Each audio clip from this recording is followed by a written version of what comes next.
My name's Ned Bell and I'm the Chief Investment Officer of Bell Asset Management, and this is our Q2 2020 market wrap. So today I'm going to give you a bit of a run through of the performance and positioning of our two global equity funds. So first of all, we'll talk about the Bell Global Equities Fund platform class. So the second quarter of 2020 was obviously a very, very strong one. We saw markets rebound very strongly. The fund itself was up 5.5% after fees against the benchmark MSCI World Index return of 5.9%. So it didn't quite keep up, but still had a good rebound.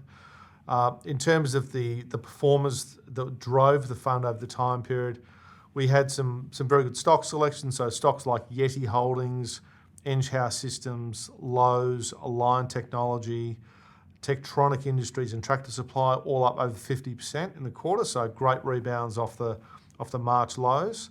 In terms of our valuation discipline, that really worked well because towards the end of Q1 and the start of Q2, we really pounced on some really interesting buying opportunities that proceeded to do very well. So we bought stocks like Christian Hansen, Ecolab, IDEX Labs, Microsoft, Moody's and Yeti. They've all been really strong. On average, they're up 46.2% in the quarter. So some good buying there. In terms of the laggards, we had half a dozen names that didn't quite keep up with the market.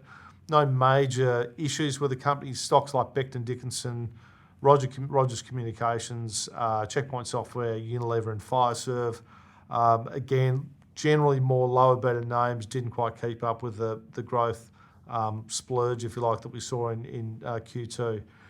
In terms of our recent trading activity, there hasn't been a major change in the context of the themes that have been instigated in the portfolio, more a case of opportunistically upgrading the portfolio, high quality metrics, and move out some sort of more of the laggard type companies or the companies that are struggling a little bit.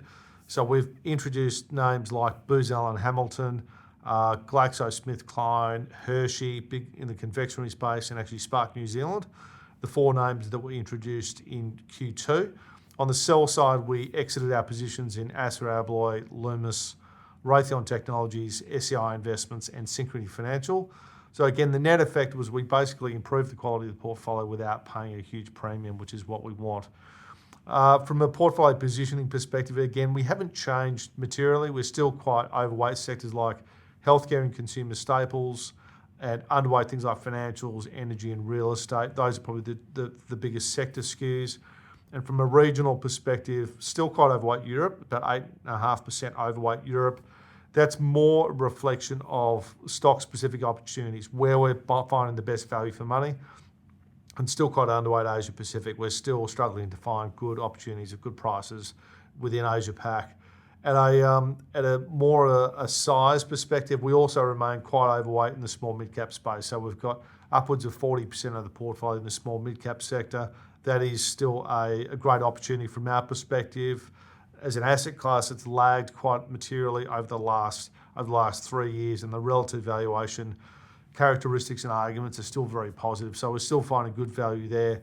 And on the flip side of that, we've become more and more underweight in those large cap growth stocks, large cap tech stocks, as the valuations have really started to run away. But all things considered, we think that we've had a good quarter for the fund.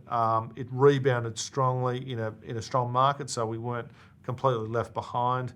And we're really positive and optimistic about how the portfolio is positioned as we look out into the rest of the year. Now, if we switch gears to our global small mid-cap strategy and specifically the Bell Global Emerging Companies Fund. So this fund had a very, very strong period in the second quarter. Small mid-cap stocks had their first period in a long time of outperforming the large cap peers. So the MSCI World SMID Index was up 9.8% in Aussie dollar terms. The fund was up 6.9%. So again, had a strong rebound.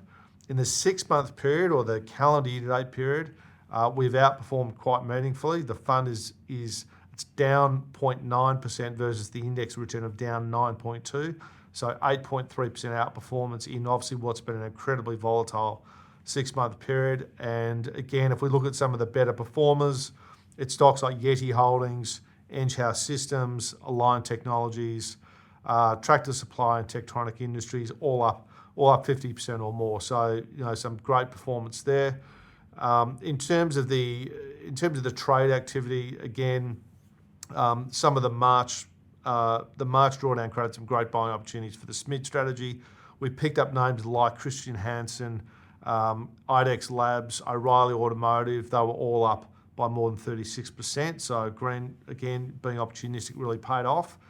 And then from a trading activity perspective, more recently, like with the Bell Global Equities Fund, we opportunistically upgraded the portfolio. So we exited a couple of names where we thought the near and short term, the near term earnings drivers were somewhat more challenged, and we felt there are better opportunities elsewhere. So we sold stocks like, again, Acer Abloy, Loomis, SEI Investments, and Synchrony Financial. And then we introduced positions in Amadeus IT, Booz Allen Hamilton, Hershey, O'Reilly, and Spark New Zealand. So again, the magnitude of quality in the portfolio has gone from very high to even higher.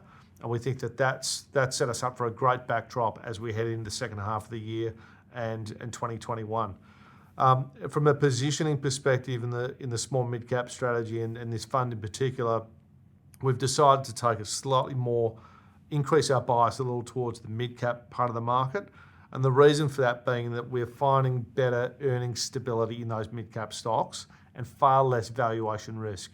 So in the small cap end of our investable universe, the growth stocks are very, very expensive. And that risk is accentuated towards the end of Q2. So we've backed off there a little bit. We're being a bit more patient. We think we're going to get more opportunities to reintroduce some of those smaller cap growth stocks in the second half of the year as the volatility starts to pick up. From a sector perspective, again, we are more overweight to things like healthcare and consumer staples and IT. That's where we're finding better value for money. We're still finding good growth there, and it's probably less cyclical growth and less challenged against the COVID backdrop, which is obviously a big challenge. And then from an underweight perspective, we're still very underweight things like financials, industrials, and real estate.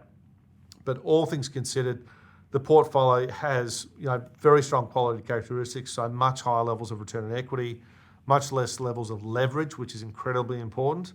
And the organic growth is still quite sustainable. We still think that, as we come out the other side of COVID and look into 2021, we still see the opportunity for earnings to pick up quite a bit. And more generally, the way we're thinking about the small mid-cap asset class is the valuations or the relative valuations are still quite attractive, notwithstanding the fact there's been a big rally. Again, the asset class has lagged quite a bit. The valuations, they do trade on a 5 to 6p point discount to large cap growth. And then from an earnings leverage perspective, as we look into next year, there's real scope for that earnings leverage to pick up because these companies are increasingly right-sizing their cost basis for a more challenged macro environment. But when that top line revenue starts to kick in next year and things start to normalise a little, the earnings leverage is enormous. So we're very optimistic about the asset class. We think that the second half of this year we're going to see probably more volatility, and that's going to create more and more buying opportunities. So all things considered, it's been a great quarter for both funds. We've stayed disciplined. The buying that we've done has proved to be beneficial. And again, we feel like we've got a really good playbook as we look into the second half of the year, and we think that now is a terrific time for both of our strategies. So with that, thank you very much for listening, and we look forward to talking to you next quarter.